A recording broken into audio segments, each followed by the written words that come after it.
Сәлем достар, менің каналыма қош келдіңіздер. Бүгін сіздерме балапан блинчиктің рецептімен бөлісетін боламын. Алдымен маған тіркеліп, лайк басып, пікір жазуды ұмытпа. Толық керек заттарды төменге жазып қоямын. Алдымен таза ыдысымызға сүтімізді құямыз, және де бір жұмыртқамызды салып араластырып алатын боламыз. Үстіне қант және де тұзымызды салып араластырамыз. Жақсылап араластырған соң ұнымызды салатын боламыз.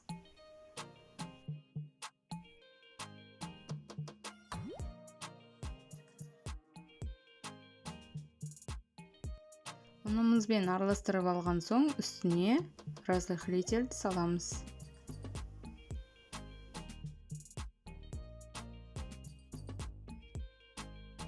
Енді үстіне ерітілген сары майымызды құятын боламыз. Жақсылап араластырып болған соң үстіне бір шай қасық уксусымызды құйып, жақсылап араластырып, бетін жауып 10 минутқа қойып қоятын боламыз. Менде 10 минут тұрды. Енді бұны жақсылап араластырып, үйімізде бар осындай пакетімізге салып алатын боламыз. Немесе баклажкаға құйып алуларыңызға болады. Енді қызып тұрған табамызға жай ғана астын майлап жіберетін боламыз. Осылай енді үстіне осылай әдемілеп құйып шығамыз.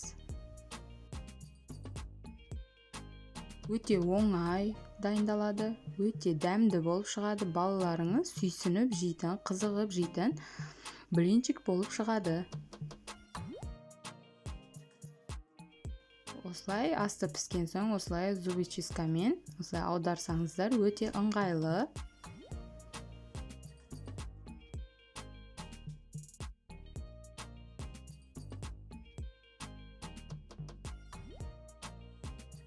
Міне осылай барлығын пісіріп алатын боламыз.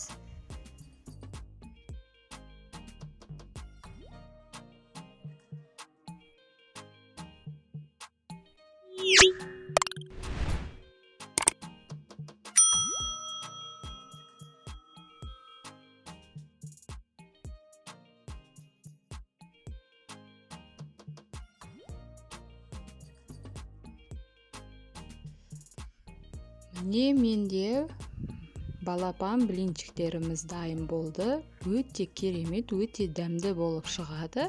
Егер осы рецепт сіздерге ұнаған болса, маған тіркеліп лайк басып, пікір жазуды ұмытпаңыздар. Сау болыңыздар.